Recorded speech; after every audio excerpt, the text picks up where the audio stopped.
When a serious, intense actor plays a villain, you kind of expect them to nail it. Christian Bale, Daniel Day-Lewis, Ralph Fiennes, but when a comedy actor goes evil, it feels different.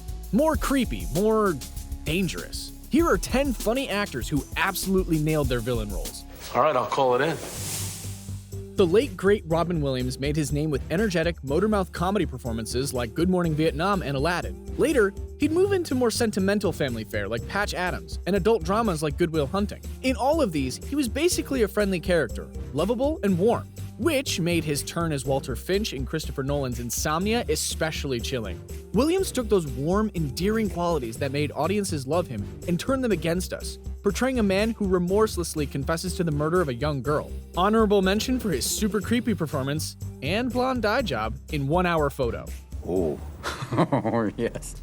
Danny DeVito always had a certain manic energy, from classic 70s sitcom Taxi to his 1980s Arnold Schwarzenegger team-up Twins. But nobody expected just how far he would go in his first true blockbuster villain role, the Penguin in Tim Burton's Batman Returns. To this day, it's amazing to think he got away with such a messed up performance in what was technically a superhero movie for kids. Definitely the stuff that McDonald's tie-ins are made of.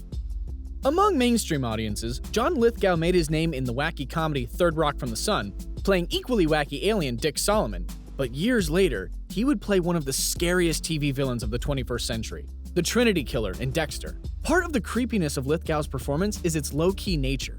He plays Arthur Mitchell as a warm, quiet church deacon in Family Man, which makes for a truly horrific contrast with his depraved murders. You're a dear, thanks. Kathryn Hahn has built up a solid resume of comedy supporting performances before she crossed over to the MCU, in the likes of Anchorman, Step Brothers, We're the Millers, and Parks and Rec. And it's that instantly recognizable comic energy that makes WandaVision's big twist so much fun. Hahn is almost too perfect as a wacky neighbor in a sitcom. She's the last person you'd expect to be the big bad witch, Agatha Harkness. She even gets her own musical number. Evil, funny, and she can carry a tune? That's range. I actually did bite a kid once. After Grown Ups, Zoolander, and the Paul Blart Mall Cop movies, we all pretty much knew what to expect from a Kevin James performance. So, a ruthless, terrifying neo-Nazi came as kind of a shock. But that's what James gave us in home invasion thriller Becky, a shaven-headed, stony-eyed monster who was scary even when he wasn't saying anything. Move over, Paul Blart. Okay, roger that.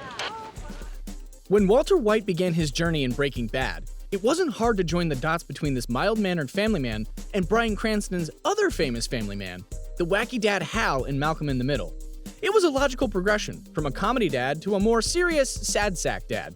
But boy, did we not expect the turns this show would have. With every new twist, Cranston found more terrifying layers to Walt, and every moment of it was electrifying. I mean, even if I told you, you wouldn't believe it. Was a shot-for-shot remake of Hitchcock's classic Psycho necessary? Was it even, strictly speaking, a good idea? Probably not, but director Gus Van Sant had at least one great idea, casting Vince Vaughn as Norman Bates. Yep, Vince Vaughn of Swingers, Wedding Crashers, and other classic comedies. Vince Vaughn of that instantly recognizable sarcastic deadpan charm, now a vicious and tormented serial killer. In a remake where we basically knew everything that was going to happen, it was the one unexpected element. There's nothing wrong with letting the girls know that you're money and that you want a party.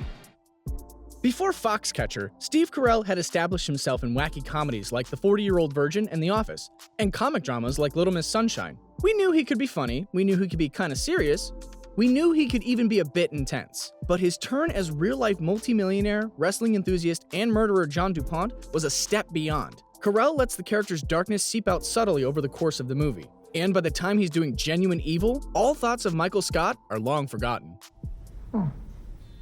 Alongside Robin Williams, Jim Carrey was the big Hollywood comedy star of the 90s. From The Mask to Ace Ventura, he established himself as a hyper-energetic performer, gurning and twisting his facial features at 1,000 miles an hour.